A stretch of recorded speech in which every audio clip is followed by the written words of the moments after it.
Thank you very much, Timothy Yusuf, for that background report on reviving cotton, textile, and garment industry. We already have seated in the studio for our conversation on reviving cotton, textile, and garment industry. We have Dr. Kingsley Uzoma, SSA to the President on Agribusiness and Productivity Enhancement. Good morning, Dr. Uzoma. Good morning. Welcome. Good to see you again. And good morning, Nigeria. Thank you for having me. All right. Let's bring in the SSA to the President. I know you've been listening to the other contribution from our other guests, but I actually still wanted to let us establish what exactly went wrong, since 1997, just like we said earlier, that we had a booming, textile and cotton and garment industry. But all of a sudden, they just faded out like that, especially in Lagos and also in Kano, Kaduna and all that. What exactly was the problem? How did we get to where we are now before we now look at the effort of government to revive the industry? Good morning, Nigerians, and good morning, and thank you for having me again. I think this will be the third time I've been here to talk about the rebuilding and revitalization of Nigerian cotton, textile and garment industry. I call it reshoring, because the problem was outsourcing, importation, dependence on imported commodities. Okay. So that's totally because it was functioning, was at its maximum capacity. The downward spiral started by lack of investment on the very basic foundation of the industry, which is farming. We stopped investing in the development of new seed varieties. The Samcots were the last Samcots, 20-something, the last, and that was in 1988, the last variety released. So, secondly, like he talked about, the WTO framework, we weren't, prepared to withstand the pressure from highly productive countries, high population, like China, like Vietnam, like India. They saw Nigeria as the largest market in Africa, and then the projection of growth was tilted towards Africa. And because 1 in every black man is in Nigeria, Nigeria is a high income society relative to other African nations. So when you have these twin factors of high income because of the massive natural resources, export base, and then the high population, it definitely would be a target market. So India, China, Vietnam, they all targeted, and you and I know, they have longer history than us. China has more than 5,000 years history. So the economy of China was bigger, the labor force higher than ours when they joined WTO and all this. But let's not dwell on the past. The interest should be the future. What is government doing? If you look at Bangladesh, I will not use China now. I will use other countries of similar socioeconomic dynamics like Nigeria, Bangladesh, Vietnam, Cambodia. What have they done? They have followed a similar trajectory. One, setting up a high-level ministerial committee, which is what Mr. Anibe, he has been pushing, and with our help, we told him that, look, we need the complete buy-in of the national and the subnational. The national, the president is very much in tune, supportive of every framework, every policy drive to revive to rebuild and revitalize this all-important sector. But we needed the buy-in of the states because the land belongs to the states. And you cannot start the process of rebuilding and revitalization of the sector without talking at the very basic foundation. I will give you an instance. In Bangladesh, they started with this high-level ministerial committee.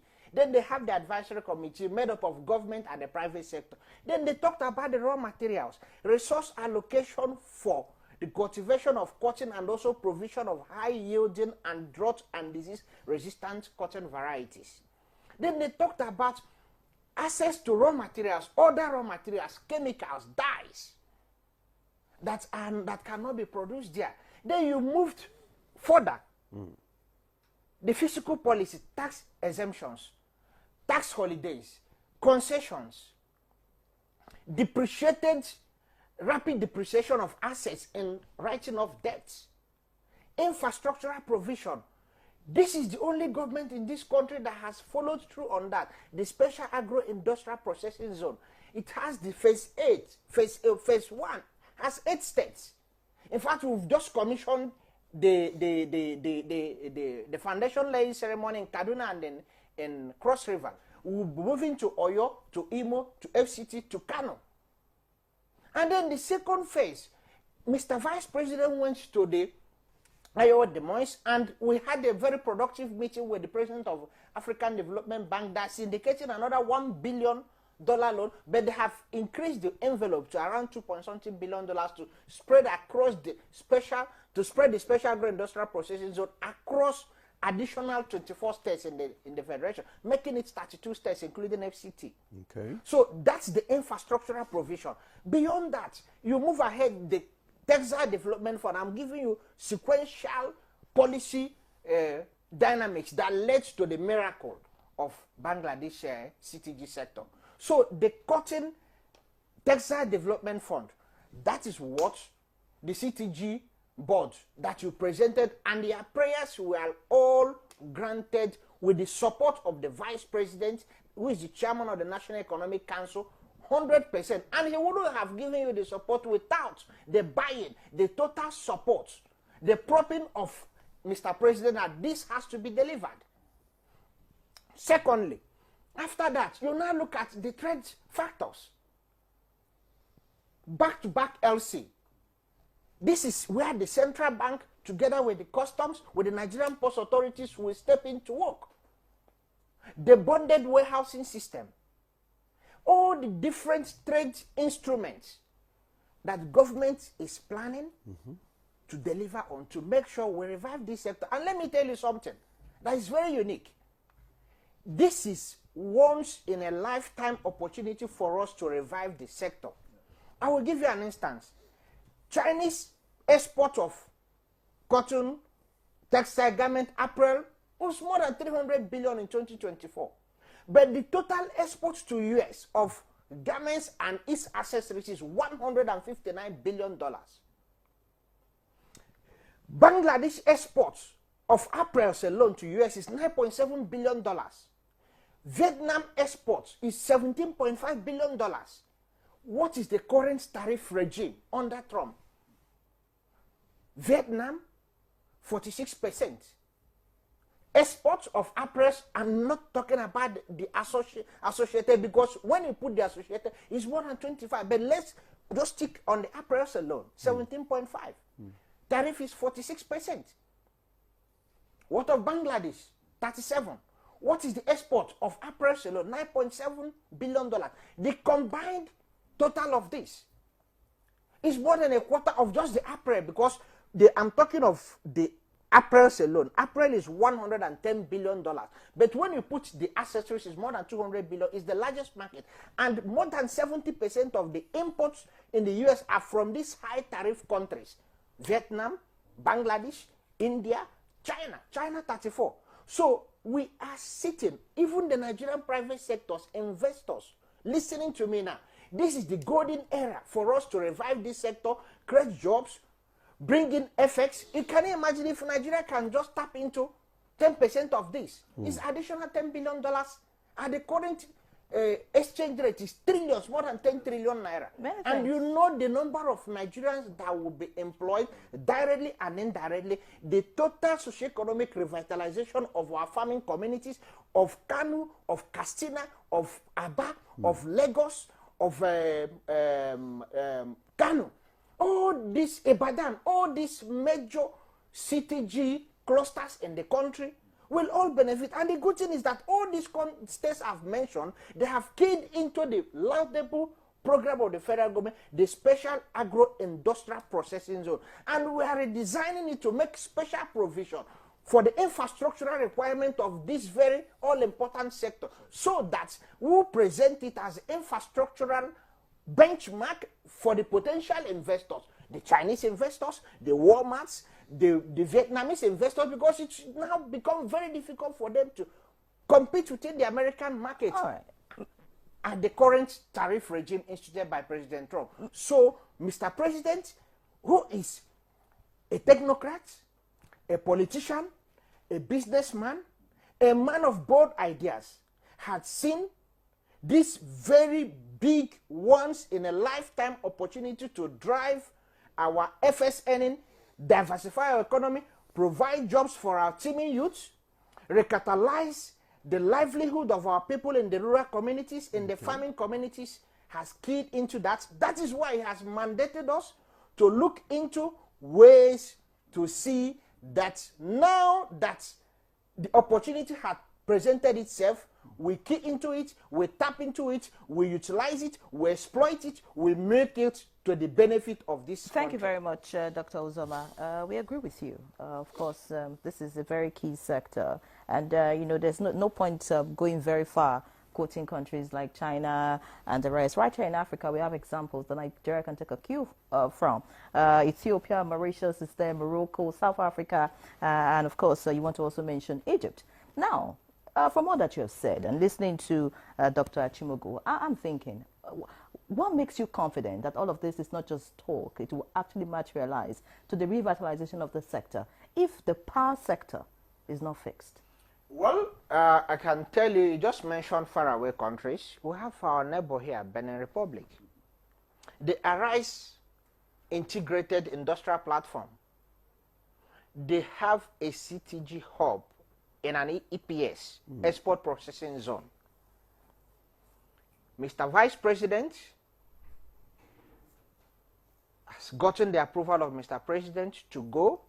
We have been interfacing with the leadership. Mr. Soren had been coming to office looking at a different policy framework to make it easy for them to also set up, because they had seen the opportunity, not even export, the internal consumption. And this was prior to the Trump tariff that had put all these major CTG countries at a huge disadvantage.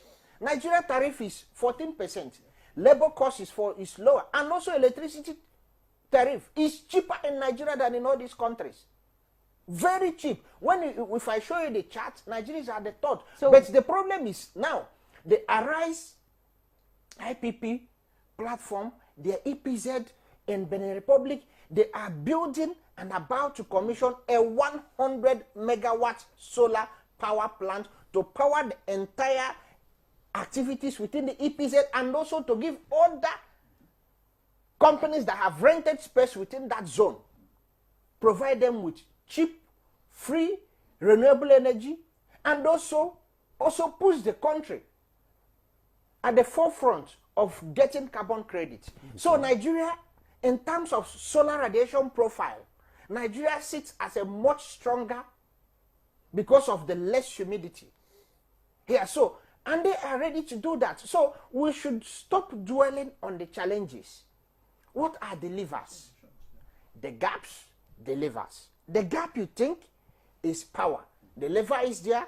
Now, solar energy is now price competitive with fossil fuel energy.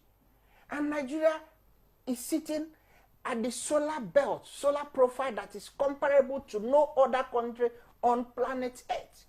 So we have to leverage that, power the entire SAPZ, and the CTG subcomponent that are going to be housed within the SAPZ.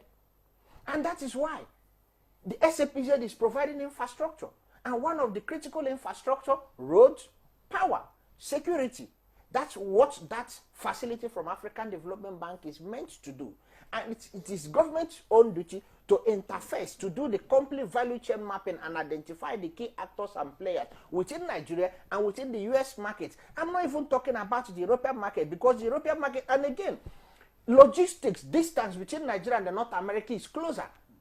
So the shipping cost, the logistic cost is lesser. Then Europe is also the second largest consumer market for these products. Nigeria, you have the GSP, Generalized Scheme of Preferences. Nigeria is currently on the GSP standard, but we are working to pivot Nigeria into GSP Plus, where there is zero tariff to European markets for all CTG products. So if we get that, we also have very short window, shipping distance from Nigeria to Europe, which is way cost competitive relative to the Asian market. Again, the EPA, European Partnership Agreement, the president had instructed our trade negotiators from the Foreign Affairs, from the Ministry of Industry, Trade and Investment, from the Central Bank to see that we finalize together, because that also gives us zero tariff exports to the European market. And let me tell you, because China is a geopolitical competitor to the European Union, the likelihood of them being comfortable to import from Nigeria is very maximized with this current, because China, the lack of access with the current 245% tariff now, it started from 34 to 245, so it's completely shut out of the US market. They will look for where to dump it. That is why it's important that you have a very tech savvy, business oriented, with maximum operational knowledge of how business works, both in the accounting and the banking. Remember, the president is an accountant, the vice president is a banker. So you have very perfect marriage. Dr. Uzoma, that will take advantage of this tariff to displace and replace some of the exports in this major market, the US, and also take advantage of the GSP Plus, Generalized Scheme of Preferences, in the European market, and also round up agreements under the European Partnership Agreement, EPA, so that we have maximized multi-diversified market for our CTG while we are trying to develop it, so that we don't just develop it and don't have the market. Very well said. Very well said, Dr. Uzoma. In trying to answer the question, of course, you talked about, the benefits in reviving the sector. It's not like we're dwelling on the challenges, but we must talk about the issues that have led to this sector going down in the first place. Because if you don't solve some of these challenges, of course, you can't get it to boom. You already tried to deal with the power sector by talking about solar and all of that. But let's talk about the farmers, because that's also another critical aspect Dr. Achimugu raised. That's been a major challenge. How do you intend, to get those farmers, to go back, to the farms and get optimum yield, considering, you already mentioned that, security being a challenge at the moment? Well, I've always been of this view. In Nigeria, we keep on talking about security. The mantra should be productivity enhancement. I will give you an instance. The Samcot varieties you have will give you barely 250 to 300 kilograms per hectare. But the new variety, Mexico, BT, cotton, is GMO cotton, will give you close to 2 tons. So it means that farming 1 hectare with this improved variety, BT cotton, is equivalent to 10 hectares of the outdated, because varietal improvement is not what happens in 1 year, 2 years. The lifespan of Mr. President's administration will be 8 years, and it's not enough to even develop a variety. So while would you just rely on that, while you're, empowering the research community to go ahead to begin to work on varietal improvement, the IAR, Zaria, has been under mandate to do that. The National Biotechnology Development, NABDA, is also working on that. But we have to leverage on the already existing list, and that is why the interface and engagement with the developers of these varieties are there. And federal government is working on how to bring them, getting the necessary phytosanitary approvals, to bring them in. So when you bring in this thing, if you want 1 million tons, which the SAM court, you will need nearly 5 million hectares. But that 1 million ton with this one, you need around 500,000 hectares. So you now find, I'm not saying that that's why I say we should stop emphasizing on the problem. Yes, the problem is there. You don't pursue the problem alone. You have to use, multi-dimensional, two-pronged approach. While you try to bring the security situation under control, you also try to leverage technology to make sure that you offset the losses as a result of the technology, as a result of the insecurity in the interim. And for the foreseeable future.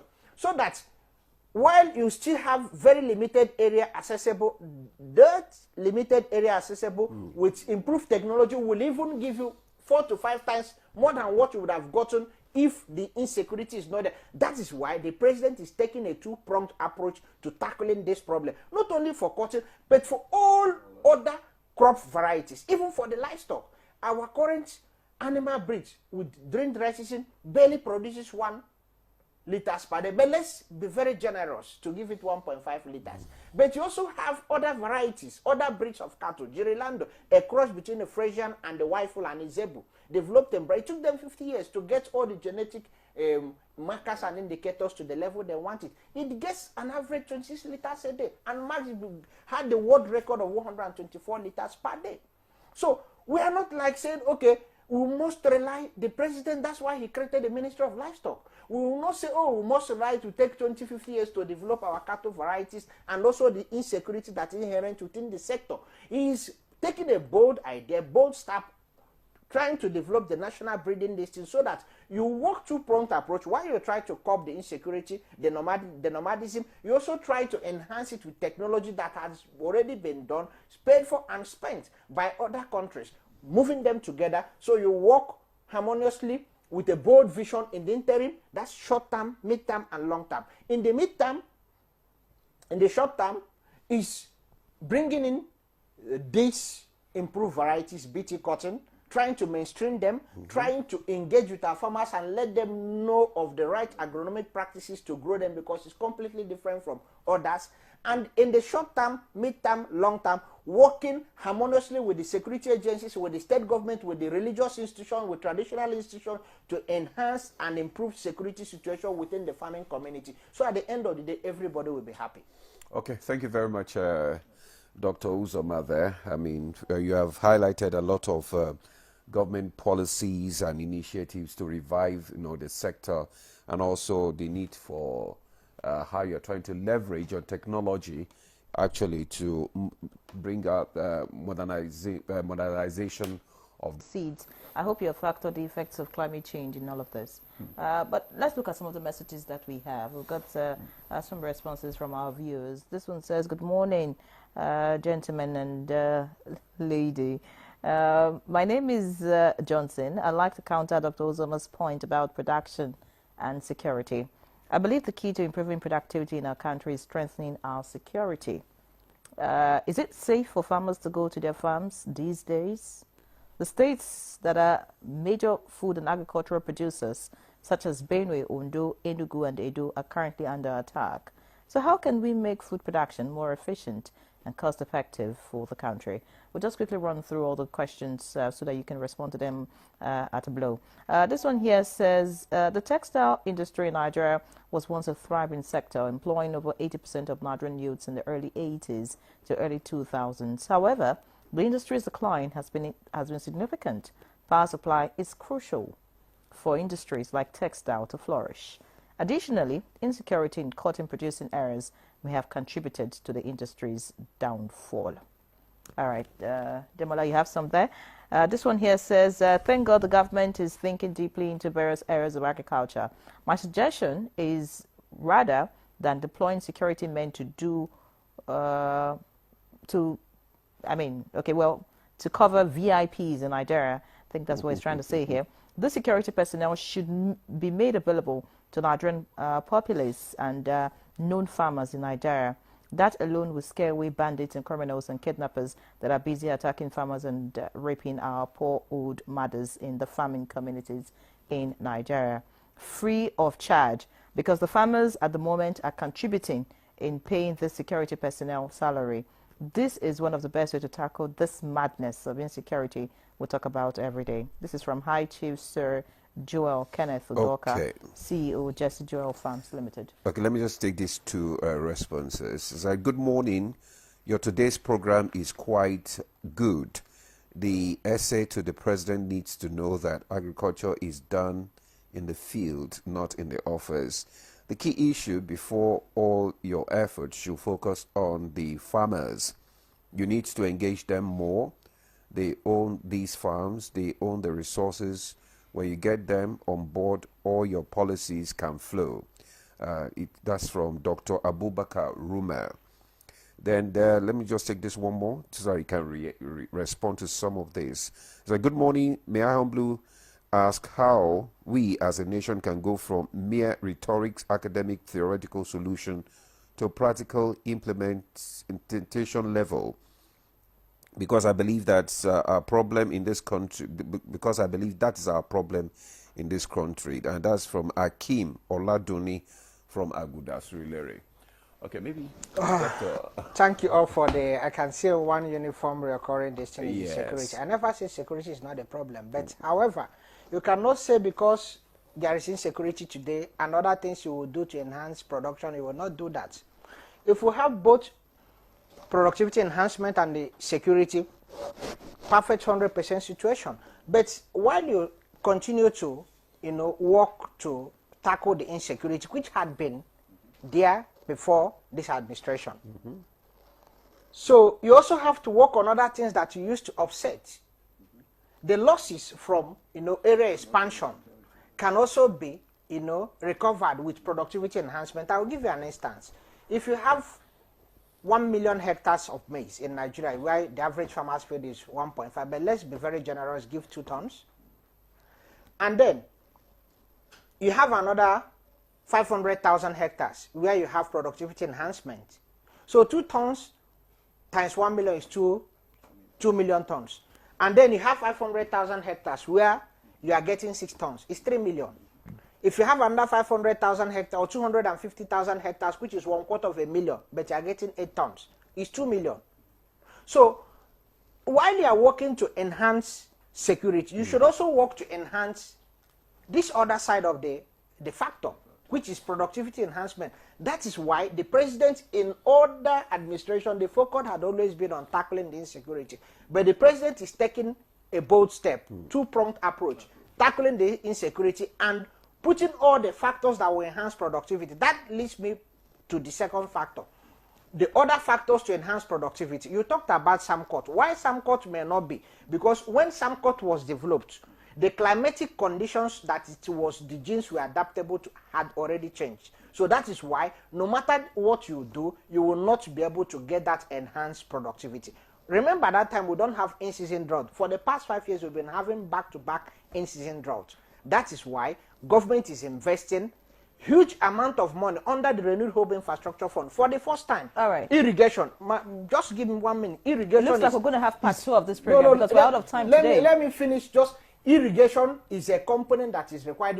That is the major problem that is driving down productivity in Nigeria is in-season drought. So federal government is investing massively on irrigation under the Irrigate Nigerian project, under the Renewed Hope Infrastructure Fund, and then mechanization. This has been in the works for the past 10 years.